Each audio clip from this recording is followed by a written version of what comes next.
विधानसभा चुनाव जो होने वाले हैं 4 राज्यों में, वैसे 5 राज्य में होने वाले हैं, 4 राज्यों को ज़्यादा प्रमुखता दी जा रही है और वहीं के बारे में कई तरह के चुनाव पूर्व सर्वेक्षण सामने आ रहे हैं। मध्य प्रदेश के बारे में जो कल इंडिया टीवी का सर्वेक्षण आया, उसमें यह कहा गया कि काफ़ी कांटे की टक्कर है, पर कांग्रेस थोड़ी-सी आगे है भारतीय जनता पार्टी से।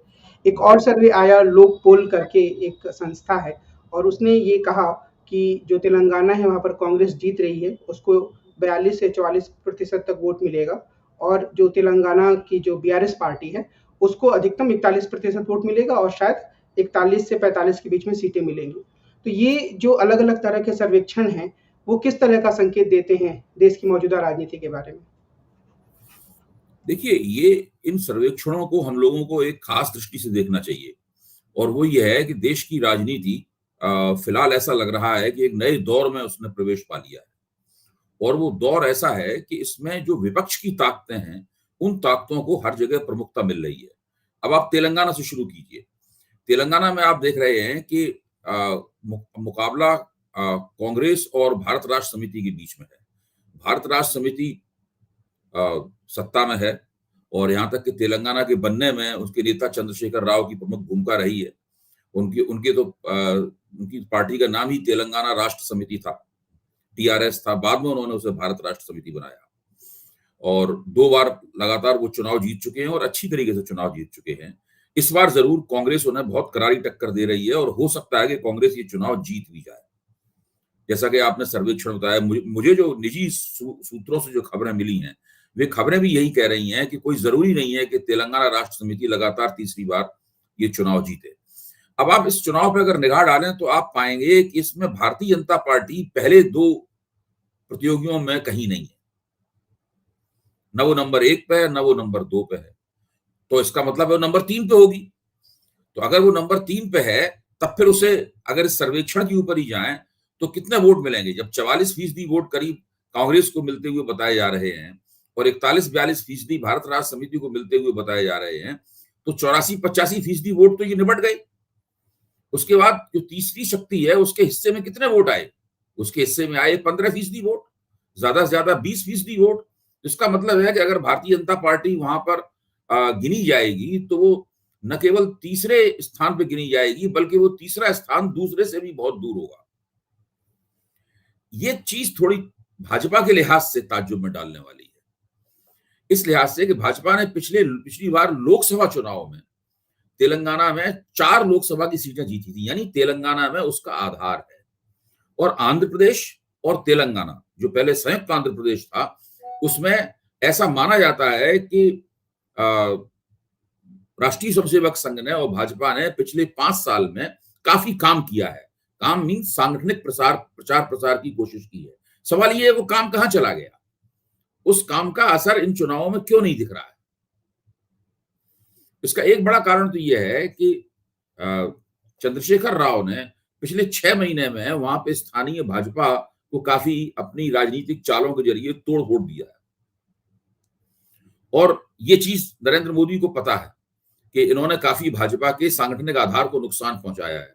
इसीलिए वहां पर भाषण देते हुए वो उनके ऊपर छीटाकशी करके गए कि ये खुद एनडीए में आने वाले थे, जबकि असलियत ये थी कि भारतीय जनता पार्टी की तरफ से उनको फीलर्स दिए जा रहे थे। भारतीय जनता पार्टी की तरफ से उन्हें इस प्रकार के संदेश भेजे जा रहे थे बैक चैनल के जरिए कि आप आ जाइए एनडीए में।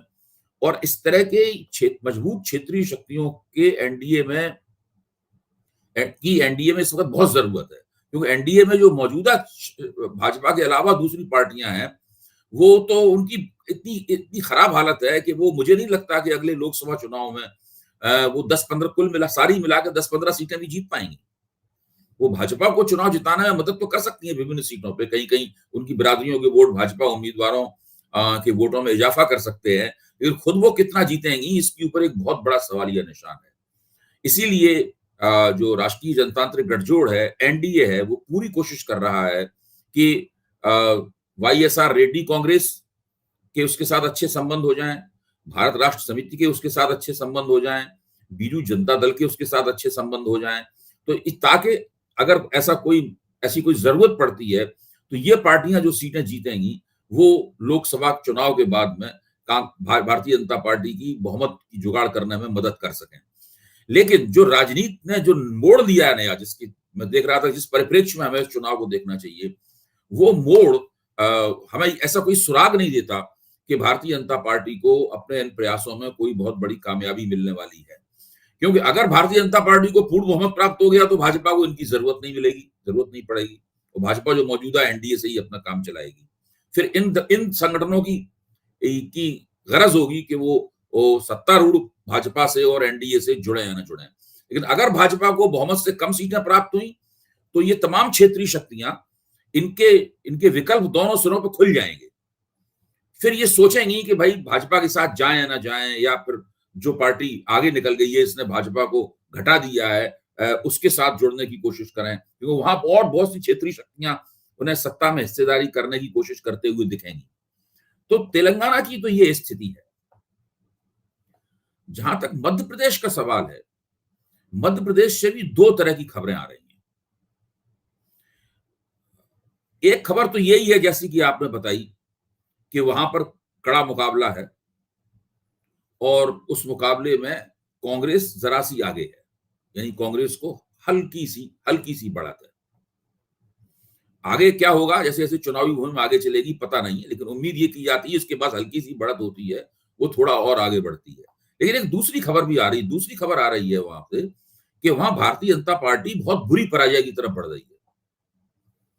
काफी नाराजगी है, एंटी इनकम्बेंसी बहुत ऊंचे स्तर की है, और अब वो एंटी इनकम्बेंसी भाजपा आला कमान के रवैये के कारण दो तरफा किस्म की हो गई है।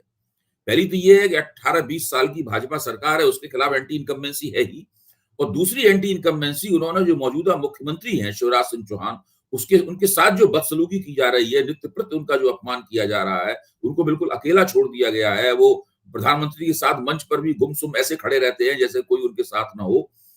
तो उनकी जो अपनी कॉन्स्टिट्यूएंसी है, उनका जो अपना आधार है, जो 20 साल में उन्होंने बनाया है, और जो मामा जी के नाम से जाने जाते हैं, माना जाता है कि महिलाओं में, स्त्री वोटरों में, लड़कियों में, बच्चियों में उनकी एक तरह की लोकप्रियता है, एक तरह की आत्मीयता उन्होंने उन वोटरों से कायम की है।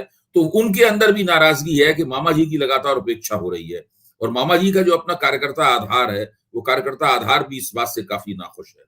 तो ये भाजपा के अंदर वाली एंटी इनकम्बेंसी है, और भाजपा के बाहर वाली एंटी इनकम्बेंसी है, यानी भाजपा को एक तरह से दो तरफा एंटी इनकम्बेंसी से वहां पर जूझना पड़ रहा है। मुझे लगता है कि मध्य प्रदेश में इस सब चक्कर के कारण भारतीय जनता पार्टी को बहुत ज्यादा नुकसान हो सकता है, बशर्ते वो कोई ऐसा संशोधनकारी कदम ना उठा लें, और कोई ऐसी रणनीति ना अख्तियार कर लें जिससे वो अभी उनके पास समय है, जिससे वो कुछ थोड़ी बहुत हुए नुकसान की भरपाई कर सकें। एक चीज मध्य प्रदेश के बारे में मैं पूछना चाह रहा था, फिर मैं ये चुनाव सर्वेक्षण पे फिर से वापस आऊंगा, कि अगर जैसे शिवराज सिंह चौहान को नरेंद्र मोदी को हटाना है तो चुनाव जीत के भी हटा सकते हैं, उनके साथ अच्छा बर्ताव करते हुए, लेकिन वो एक तरीके से अगर उनका अपमान कर रहे हैं, उनको कोई महत्व नहीं दे रहे हैं, मंच पर है उनका नाम नहीं ले रहे हैं, तो क्या ये कुछ व्यक्तिगत खुन्नस वाली बात भी लगती है? नहीं, ये व्यक्तिगत खुन्नस तो उस तरह से नहीं कह सकते, क्योंकि शिवराज सिंह चौहान की जो शख्सियत है वो लोगों को नाराज करने वाली या किसी के साथ में सीधी टक्कर लेने वाली शख्सियत नहीं है। वो वसुंधरा राजे सिंधिया जैसे नहीं है। जब वसुंधरा राजे सिंधिया ने जब 2014 में नरेंद्र मोदी को बहुमत मिला था, तो वो राजस्थान के अपने सारे एमपी को लेकर राजस्थान भवन में बैठ गई थी, क्योंकि उनका मानना था कि हमको ठीक से केंद्रीय मंत्रिमंडल में प्रोत्साहन नहीं मिल रहा है, जगह नहीं मिल रही है, राजस्थान का कोटा पूरा नहीं है, वगैरह वगैरह। मतलब उन्होंने सीधी टक्कर ली थी, और वो राष्ट्रीय स्वयंसेवक संघ से भी राजस्थान के मुख्यमंत्री के तौर पर भिड़ गई थी, और वो किसी की बात नहीं मानती थी। जब वो वहां की मुख्यमंत्री होती हैं तब वो बाकायदा वहां की एक तरह से राज्य की प्रधानमंत्री की तरह आचरण करती हैं, और वो किसी की नहीं बात मानती, न वो आलाकमान का आदेश मानती हैं, न वो आरएसएस के किसी निर्देश को मानती हैं। तो वो टक्कर में चली जाती हैं। उनका रवैया, उनका एटीट्यूड कॉन्फ्लिक्चुअल है, मतलब टकराव वाला रवैया है, और उनकी अपनी शैली है, और उनके पास जनाधार है, और एक आत्मविश्वास भी उनके पास है, और वो नुकसान से भी नहीं डरती। एक और खास बात, जहां तक शिवराज सिंह चौहान का सवाल है, वो सबको साथ लेके चलने वाले व्यक्ति हैं, वो किसी को नाराज करने वाले व्यक्ति नहीं है। मध्य प्रदेश की राजनीति में जो उनका उभार हुआ है, वो ओबीसी जाति से आते हैं, और वो उभार भाजपा के अंदर सबको साथ लेके चलने की प्रक्रिया के कारण उनका उभार हुआ है। और तो वो मुझे नहीं लगता कि वो नरेंद्र मोदी को उन्होंने व्यक्तिगत रूप से किसी किस्म की ठेस पहुंचाई होगी। हाँ, ये जरूर है कि जब नरेंद्र मोदी प्रधानमंत्री बने तो जिन 3 मुख्यमंत्रियों को वो नापसंद करते थे, उनमें एक रमन सिंह थे, दूसरी वसुंधरा राजे सिंधिया थी और तीसरे शिवराज सिंह चौहान थे। वो चाहते थे कि इन लोगों को हटाया जाए ताकि उन्हें अपने लोगों को उनकी जगह नियुक्त करने का मौका मिले। लेकिन आप देखिए कि रमन सिंह तो 2018 में चुनाव हार के पूरी तरह राजनीति से बाहर हो गए और वसुंधरा राजे भी 2018 में चुनाव हारने के बाद कभी भी भाजपा की राजस्थान की राजनीति में वापसी नहीं कर पाई। लेकिन शिवराज सिंह चौहान चुनाव हारने के बावजूद फिर उन्होंने जब ज्योतिरादित्य सिंधिया की वजह से सरकार बनी भाजपा की, उनके दल बदल करने से भाजपा की सरकार बनी, तब फिर वो उन्हीं को मुख्यमंत्री बनाया गया। और चुनाव से ठीक पहले काफी इस तरह की खबरें चल रही थी कि शायद प्रहलाद पटेल को आलाकमान मुख्यमंत्री बनाना चाहता है और कैलाश विजयवर्गीय को भाजपा अध्यक्ष बनाना चाहता है। लेकिन ये खबरें भी परवान नहीं चढ़ी और फिर शिवराज सिंह चौहान ही मुख्यमंत्री बने रहे। अब तो सब जगह पूरे प्रदेश में घूम घूम के शिवराज सिंह चौहान नारा लगवा रहे हैं, महिलाओं का सशक्तिकरण, महिलाओं का सशक्तिकरण, मेरा नाम है शिवराज, ऐसा करके एक नारा जो है लगवा रहे हैं। तो वो अपनी तरफ से पूरी कोशिश कर रहे हैं। एक जगह तो उन्होंने मीटिंग में ये भी पूछा क्या मैं चुनाव लड़ूं ना लड़ूं, उसके बाद हंस दिए जब जनता ने अपना हाथ उठाकर कहा। तो शिवराज सिंह चौहान की लड़ाई एक खास तरह की लड़ाई है। वो उन्हें अपनी पार्टी से बाहर कांग्रेस से संघर्ष करना है और पार्टी के अंदर भी आलाकमान ने जिस तरह से उनको कोने में धकेलने की कोशिश की है, उन्हें उसके साथ भी संघर्ष करना है। अगर शिवराज सिंह चौहान उन्होंने दोनों संघर्षों को जीत लिया तो मैं समझूंगा उनकी एक बहुत ही बड़ी उपलब्धि होगी, एक अभूतपूर्व उपलब्धि होगी।